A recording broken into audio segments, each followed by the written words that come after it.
अवधूत श्री गुरुदेव दत्त श्री स्वामी समर्थ। ज्या वेळेला बघा नवरात्रीत एखादी तिथीमध्ये वाढ होते आणि यावर्षी 2025मध्ये तिसऱ्या म्हणजे तिथीला वाढ झालेली आहे, म्हणजे तृतीया ही 2 दिवस असल्या कारणाने या वर्षीची जी नवरात्र आहे ती तब्बल 10 दिवसाची नवरात्र आलेली आहे आणि 11व्या दिवशी हा दसरा आलेला आहे। तर मग असा प्रश्न पडलेला आहे की घट हा कधी हलवावा कधी उचलावा, म्हणजे घट आता नवमीला उचलावा, दशमीला उचलावा का दसऱ्याला उचलावा, ही एक शंका बऱ्याच जणांच्या मनात निर्माण झालेली आहे। नवरात्रीमध्ये आपण कुलदेवीच्या नावाने जो घट आपल्या घरामध्ये देवघरामध्ये बसवत असतो। आता नेमकं घट म्हणजे काय, तर घट म्हणजे ही पृथ्वी आणि या पृथ्वीची घटावर बसलेली ती म्हणजे आदिमाया शक्ती आपली कुलदेवीच्या स्वरूपामध्ये आपल्या घरामध्ये 9 दिवसासाठी विराजमान। आणि या दिवशी नवरात्री 10 दिवसाची आली, त्यामुळे सगळा गोंधळ उडालेला आहे सगळीकडे की घट कधी उचलावे, घट कधी हलवावे, देवीला घटावरून कधी उचलावे, देवीला अभिषेक कधी करावा, मग कन्यापूजन कधी करावं, मग नवमीचे उपवास कधी सोडावे, 9 दिवसाचे उपवास कधी सोडावे, किंवा जो बसता उठता उपवास धरतात त्यांनी कधी उपवास धरावे आणि घरातील देवांची पूजासुद्धा कधी करावी, ह्या सर्व गोष्टीचा गोंधळ झालेला आहे। आणि घट कधी उचलावे, नवमीला का दसऱ्याला का दशमीच्या दिवशी, मग बुधवारी का गुरुवारी, हाही प्रश्न निर्माण झालेला आहे। आणि एक कडाकणी कधी बांधावी, बघा कडाकणी तुम्ही सप्तमीला बांधली तरी चालते आणि अष्टमीला बांधली तरी चालते आणि कुठे जशी तुमच्या कुलाचाराप्रमाणे नवमीला बांधली तरीही चालते, कारण कडाकणी जो फुलेरा असतो ना, तो फुलेरा देवीवर ज्यावेळेला आपण लटकत असतो त्यावेळेला देवीचे कृपा आशीर्वाद हे आपल्याला प्राप्त होत असतात।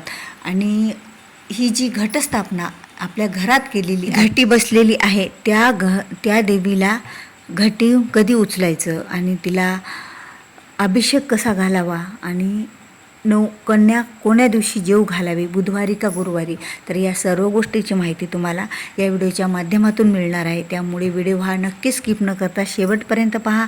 चॅनलवर नवीन असाल तर चॅनलला सबस्क्राईब, केव्हा मी असे नवीन माहितीपूर्ण व्हिडिओ माझ्या चॅनलवर अपलोड करेल त्यावेळेला तुमच्या स्क्रीनवरती अगोदर दिसतील आणि त्याबद्दलची तुम्हाला माहिती मिळेल।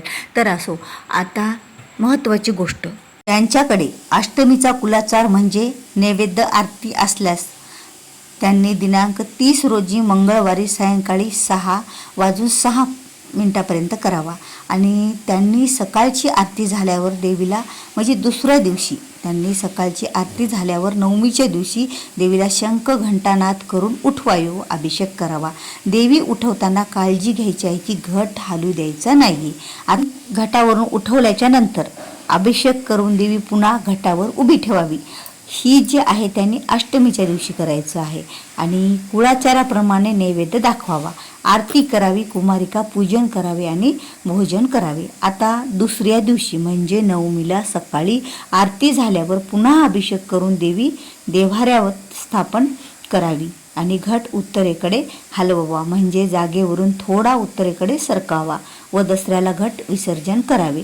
आता हे झालं ज्यांच्याकडे अष्टमीला कुलाचार आहे त्यांनी असं करावं, पण ज्यांच्याकडे नवमीला कुलाचार आहे, ज्यांच्याकडे नवमीला कन्यापूजन केलं जातं, नवमीचा नैवेद्य देवीला दाखवला जातो, नवमीला उपवास सुटले जातात त्यांच्यासाठी, तर नवमीच्या दिवशी ज्यांच्याकडे कुलाचार असेल त्यांनी सर्व विधी हा नवमीला बुधवारी दिनांक 1 ऑक्टोबर सायंकाळी 7:01 करायचं आहे।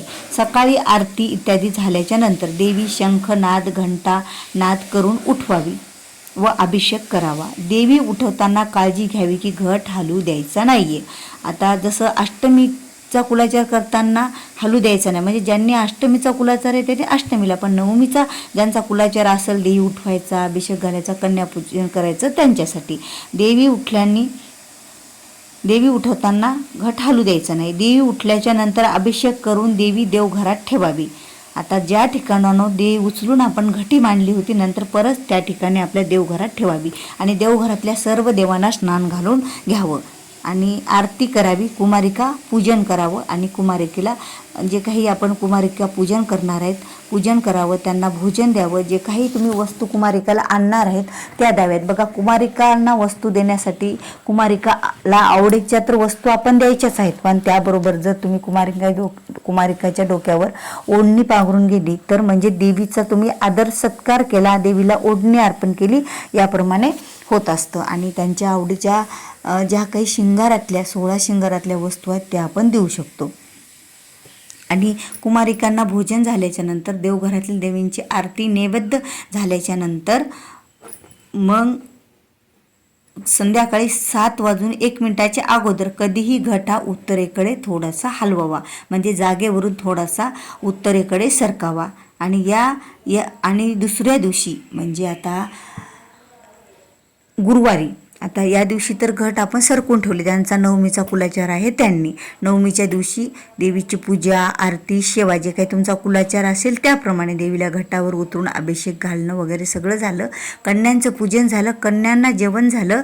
मग घरातील देवांना सुद्धा आपल्याला नैवेद्य दाखवायचा, आरती करायची याच्यासोबत. आणि कन्यांचं सुद्धा पूजन केल्याच्या नंतर आपल्याला उत्तरेकडे घट हा सरकून घ्यायचा.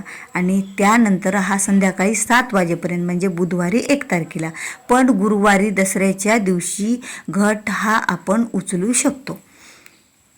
मग घटातलं जे काही धान्य आलेलं आहे, जे अंकुर फुटलेले आहेत ते अंकुर तोडायचे, देवघरातील देवांना अर्पण करायचे, देवीला अर्पण करायचे. आणि नंतर तो घट झोपण्याच्या अगोदर उचलून ठेवायचा. जागेवरून तर आपण नवमीलाच हलवला आहे, पण दसऱ्याच्या दिवशी तो जागेवर उचलून हलवून ठेवायचा. तर अशा प्रकारे घट हे नवमीला, ज्यांच्या नवमीला कुलाचार आहे त्यांनी नवमीला अशा प्रकारे पूजा करायची, आणि ज्यांच्या अष्टमीला कुलाचार आहे त्यांनी अष्टमीला कुलाचार करायचा. पण घट हा दसऱ्याच्या दिवशीच उचलायचे आहेत.